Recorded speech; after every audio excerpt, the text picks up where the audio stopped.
ಸಾಧಾರಣ ಕಾಲದ 15ನೆಯ ಭಾನುವಾರ. ಮೊದಲನೆಯ ವಾಚನ ಪ್ರವಾದಿ ಯೆಶಾಯನ ಗ್ರಂಥದಿಂದ ವಾಚನ. ಮಳೆಯು ಹಿಮವು ಆಕಾಶ ಮಂಡಲದಿಂದ ಇಳಿದು ಬಂದು ತೋಯಿಸಿ ಹಸಿರುಗೊಳಿಸಿ ಉಲುಸು ಮಾಡುತ್ತವೆ ಭೂಮಿಯನ್ನು.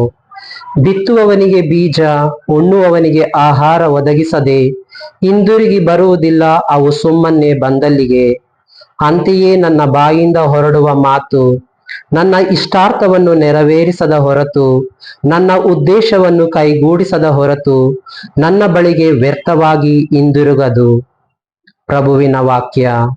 ದೇವರಿಗೆ ಕೃತಜ್ಞತೆ ಸಲ್ಲಲಿ.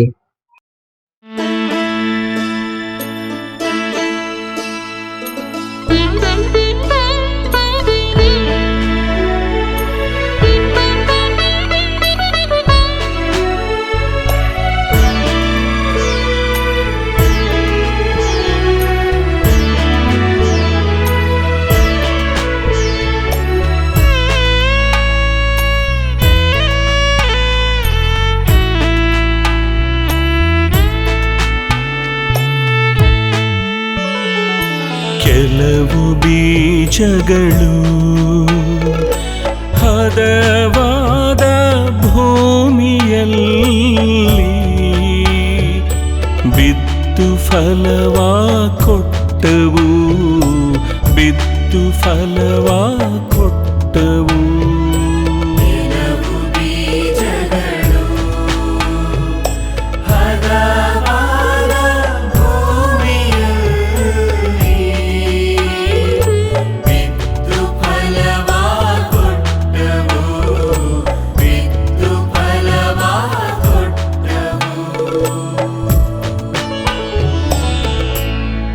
ಇಳೆಯನ್ನು ಸಂಧಿಸಿ ಮಳೆಯನ್ನು ಸುರಿಸಿ ನೆಲವನ್ನು ನೀ ಸಿರಿಗೊಳಿಸುವಾತ. ನಾಲೆ ತುಂಬ ನೀರು ಹರಿಸಿ ಹೊಲ ತುಂಬ ಧಾನ್ಯ ನೀಡುವಾತ. ನೇಗಿಲ ಗೆರೆಯನ್ನು ತೇಯಿಸಿ ಮಣ್ಣಿನ ಹಂಟೆಯನ್ನು ಕರಗಿಸುತ್ತೀ. ಪೊಡವಿಯ ಹೊಲವ ಮಾಚಿಸಿ ಹುಲುಸಾಗಿ ಪೈರನು ಬೆಳೆಸುತ್ತೀ.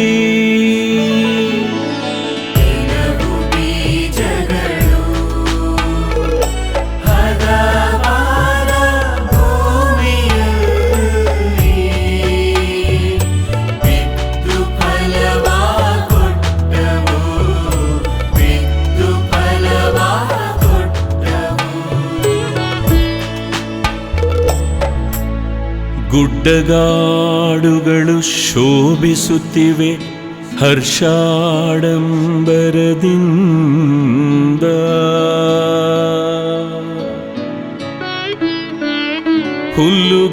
ಹುಲ್ಲುಗಾವಲುಗಳು ತುಂಬಿ ತುಳುಕುತ್ತಿವೆ ಕುರಿ ಹಿಂಡುಗಳಿಂದ.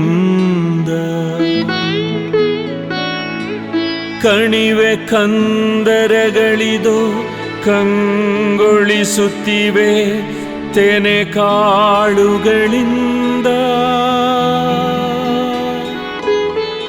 ಇಳೆ ಮೊಳಗುತ್ತಿದೆ ಆನಂದ ಘೋಷ ಸಂತಸ ಗೀತೆಗಳಿಂದ.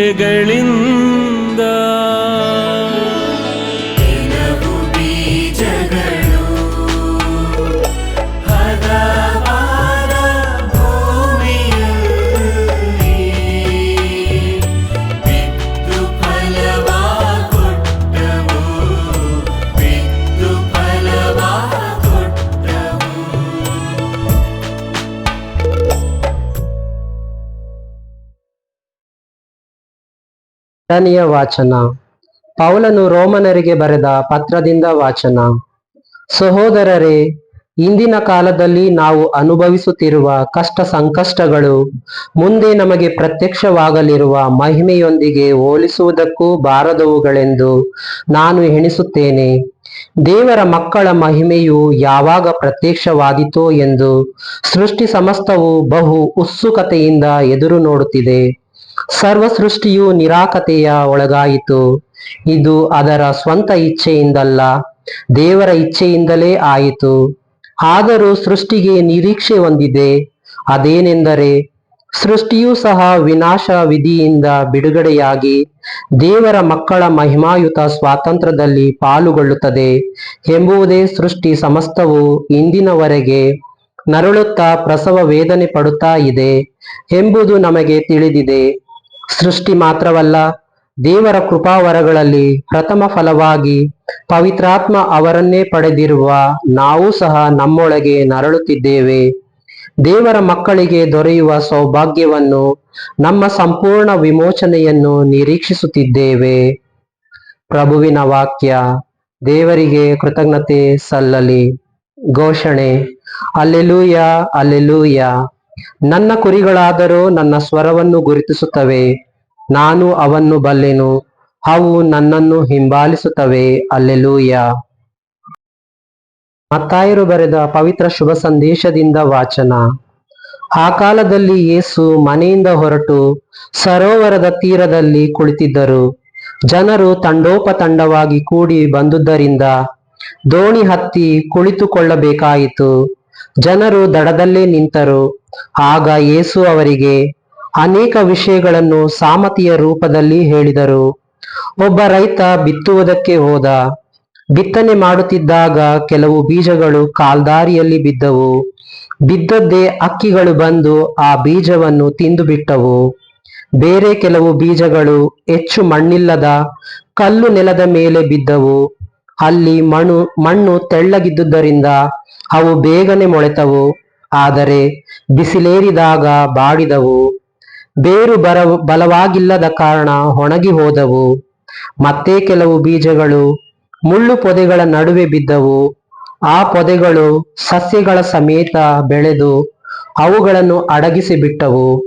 ಇನ್ನೂ ಕೆಲವು ಬೀಜಗಳು ಹದವಾದ ಭೂಮಿಯಲ್ಲಿ ಬಿದ್ದವು. ಅವು ಮೊಳೆತು ಬೆಳೆದು ತೆನೆ ಬಿಟ್ಟವು. ಕೆಲವು 100ರಷ್ಟು, ಮತ್ತೆ ಕೆಲವು 60ರಷ್ಟು, ಇನ್ನು ಕೆಲವು 30ರಷ್ಟು ಫಸಲನ್ನು ಕೊಟ್ಟವು. ಕೇಳಲು ಕಿವಿಯುಳ್ಳವನು ಕೇಳಿಸಿಕೊಳ್ಳಲಿ ಎಂದು ಒತ್ತಿ ಹೇಳಿದರು. ತರುವಾಯ ಶಿಷ್ಯರು ಯೇಸುವಿನ ಬಳಿಗೆ ಬಂದು, ನೀವು ಜನರೊಡನೆ ಮಾತನಾಡುವಾಗ ಸಾಮತಿಗಳನ್ನು ಉಪಯೋಗಿಸುತ್ತೀರಿ ಏಕೆ ಎಂದು ಕೇಳಿದರು. ಅದಕ್ಕೆ ಪ್ರತ್ಯುತ್ತರವಾಗಿ ಯೇಸು, ಸ್ವರ್ಗ ಸಾಮ್ರಾಜ್ಯದ ರಹಸ್ಯವನ್ನು ಅರಿತುಕೊಳ್ಳುವ ಸದವಕಾಶ ಲಭಿಸಿರುವುದು ನಿಮಗೆ, ಅವರಿಗಲ್ಲ.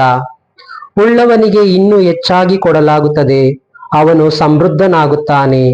ಇಲ್ಲದವನಿಂದ ಇರುವ ಕಿಂಚಿತ್ತನ್ನು ಕಸಿದುಕೊಳ್ಳಲಾಗುತ್ತದೆ. ಅವರೊಡನೆ ಸಾಮತಿ ರೂಪದಲ್ಲಿ ಮಾತನಾಡುವುದಕ್ಕೆ ಕಾರಣ ಇದು.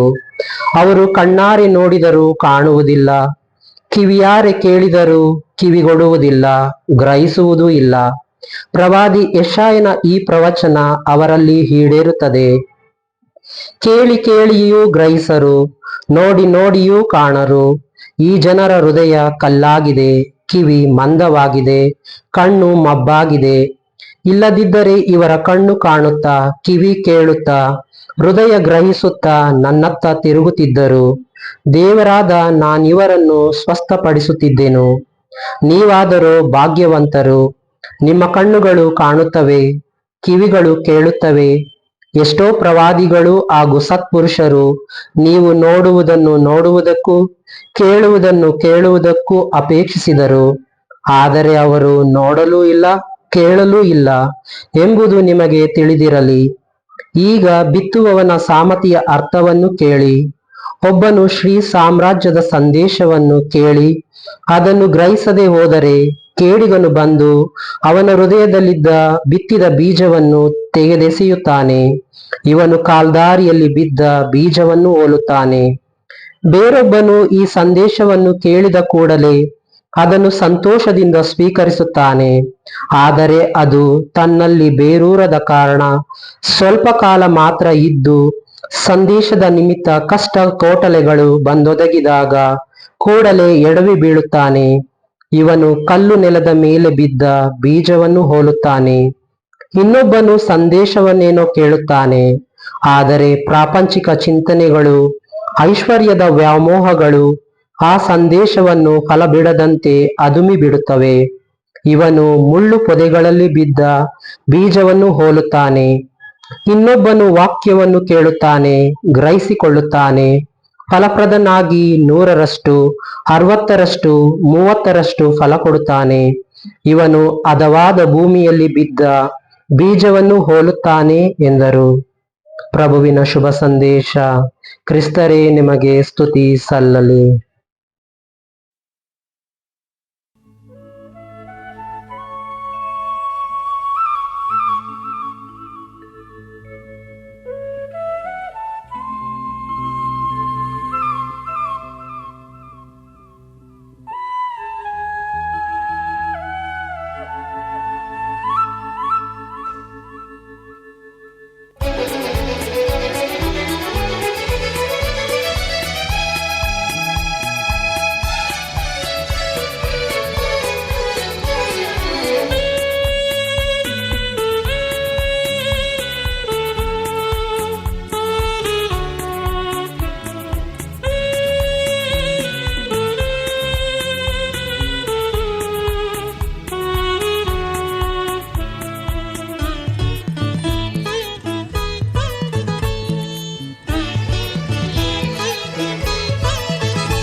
ಬಂದೆ ನಿನ್ನ ಚರಣಗಳೆಡೆಗೆ ಹೇ ದೇವಾ,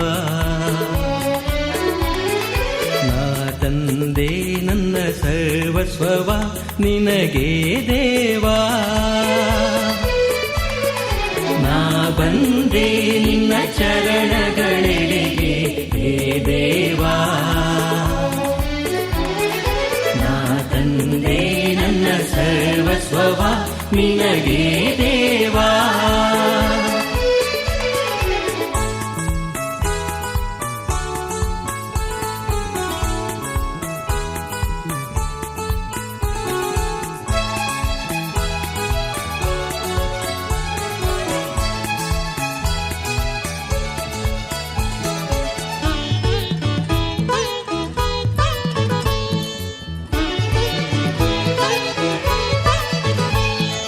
ರಂಗಿನ ಲೋಕದಲ್ಲಿ ಮೆರೆಯುತ್ತ ನಾ ಸಾಗಿದೆ, ನೈಶ್ವರ ಸುಖದಲ್ಲಿ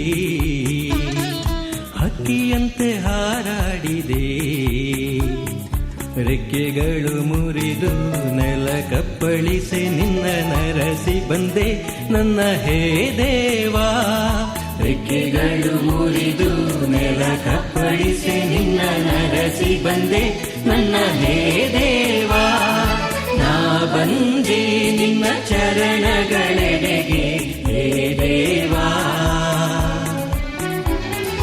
ನಾ ತಂದೆ ನನ್ನ ಸರ್ವಸ್ವವ ನಿನಗೆ ದೇವಾ.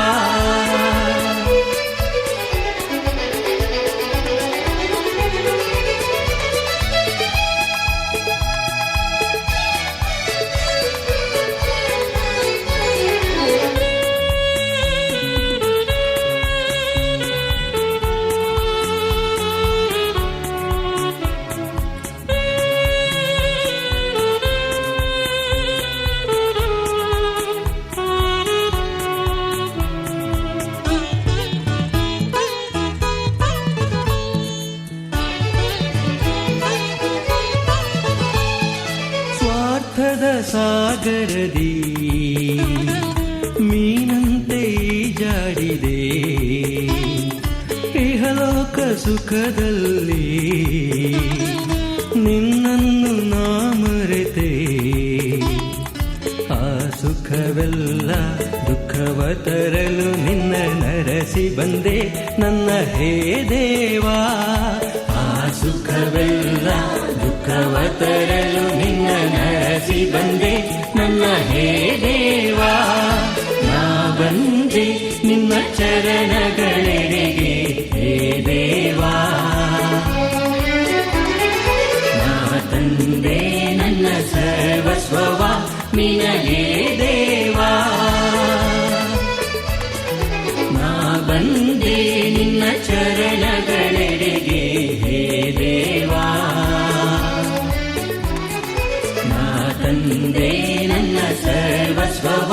ನಿನಗೆ ದೇವಾ.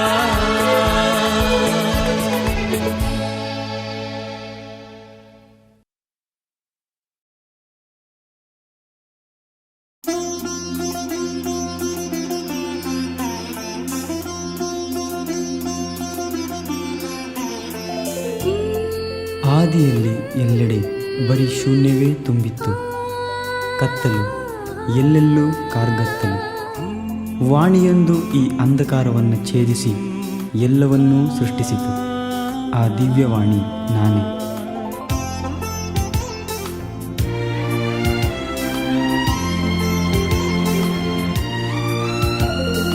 ದಿವ್ಯವಾಣಿ ನಾನೇ ಅನಾದಿಯಿಂದಲೂ, ದೇವರಲ್ಲಿ ನೆಲೆಸಿರುವ ಜೀವ ಜ್ಯೋತಿಯು.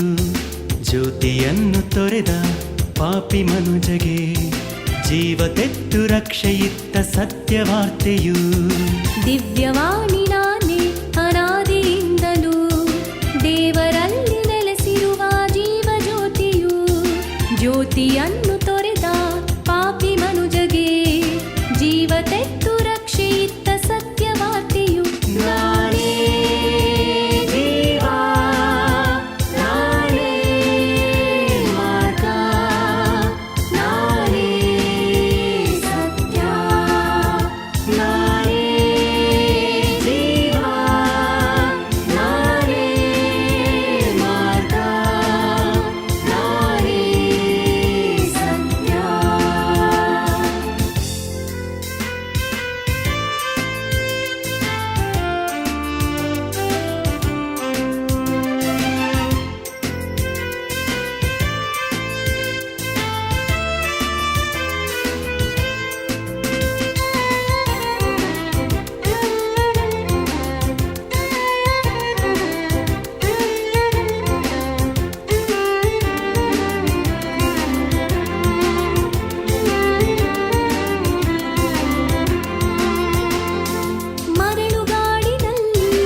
ಚಿಲುಮೆ ನೀನು, ಕಡಲ ಸಿಡಿದಾರಿಯಾದ ಜೀವ ಮಾರ್ಗವು. ವಿನಯಶೀಲ ನೀನು, ದೀನ ಹೃದಯ ನೀನು, ನನ್ನ ನೊಗಕ್ಕೆ ಹೆಗಲು ಕೊಟ್ಟು ನನ್ನ ನಡೆಸು ನೀ. ನಿನ್ನೊಂದಿಗೆ ನಾನು ನಡೆಯಲು. ದಿವ್ಯವಾಣಿ ನಾನೇ ಅನಾದಿಯಿಂದಲೂ, ದೇವರಲ್ಲಿ ನೆಲೆಸಿರುವ ಜೀವ ಜ್ಯೋತಿಯು. ಜ್ಯೋತಿಯನ್ನು ತೊರೆದ ಪಾಪಿ ಮನುಜಗೆ ಜೀವ ತೆತ್ತು ರಕ್ಷೆಯಿತ್ತ ಸತ್ಯವಾರ್ತೆಯು.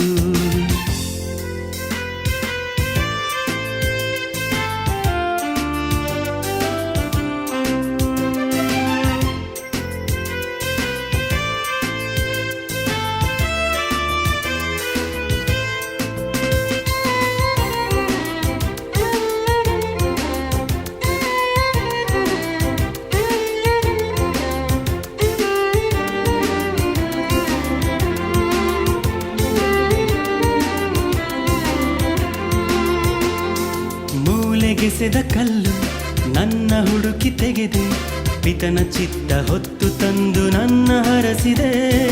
ಮೂಲೆಗೆಸೆದ ಕಲ್ಲು ನನ್ನ ಹುಡುಕಿ ತೆಗೆದೆ, ಪಿತನ ಚಿತ್ತ ಹೊತ್ತು ತಂದು ನನ್ನ ಹರಸಿದೆ. ಜೀವ ಜಲವು ನೀನು, ಜೀವ ಮಾರ್ಗ ನೀನು, ನಿನ್ನ ಮಧುರ ಹೃದಯದಲ್ಲಿ ನನ್ನ ಇರಿಸು ನೀ. ನಿನ್ನೊಂದಿಗೆ ಎಂದೆಂದಿಗೂ. ದಿವ್ಯವಾಣಿ ನಾನೇ ಅನಾದಿಯಿಂದಲೂ, ದೇವರಲ್ಲಿ ನೆಲೆಸಿರುವ ಜೀವ ಜ್ಯೋತಿಯು.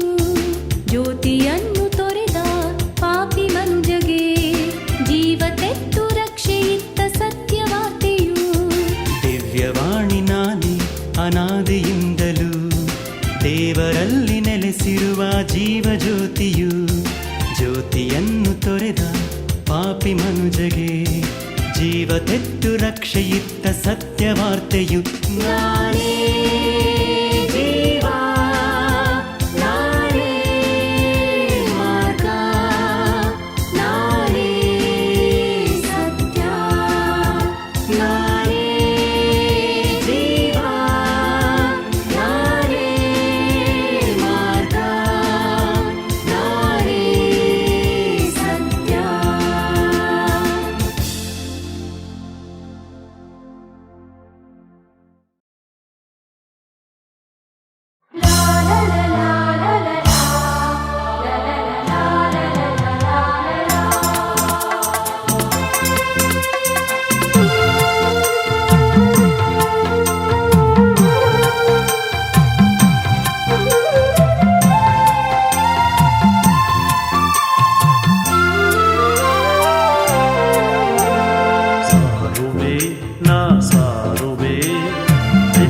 ಸಂದೇಶವ ಸಾರುತ್ತಾ ನಾ ಬಾಳುವೆ ಅವರ ಸಂದೇಶವ. ಕ್ರಿಸ್ತರೇ ರಕ್ಷಕ, ಕ್ರಿಸ್ತರೇ ಪಾಲಕ, ಕ್ರಿಸ್ತರೇ ಬಾಳಿನ ಶಾಂತಿಯ ತಾರಕ.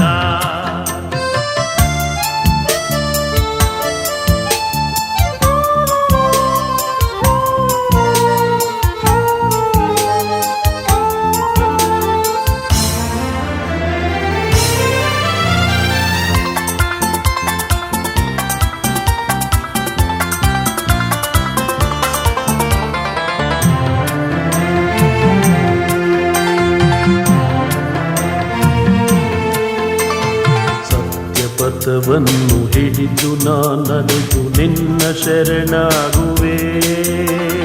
ಸೇವೆಯ ಮಾಡಿ ಕರುಣೆಯ ತೋರಿ ನಿನ್ನ ನಾ ಸೇರುವೆ. ಚಿರವಾಗಲಿ ಈ ಸೇವೆಯು ನಿನಗಾಗಲಿ ಈ ಪೂಜೆಯು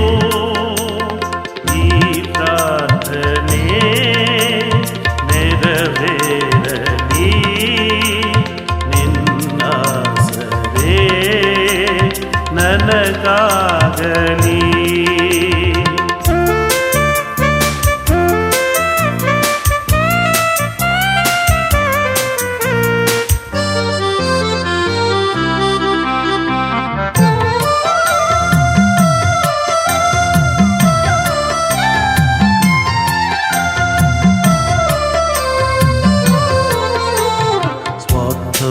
ತೊರೆದು ತ್ಯಾಗದಿ ನಡೆದು ನಿನ್ನ ಶರಣಾಗುವೆ.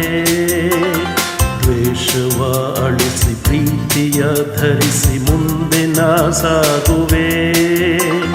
ಚಿರವಾಗಲಿ ಈ ಪ್ರೀತಿಯು ಪದ ಸೇರಲಿ ಈ ತ್ಯಾಗವು.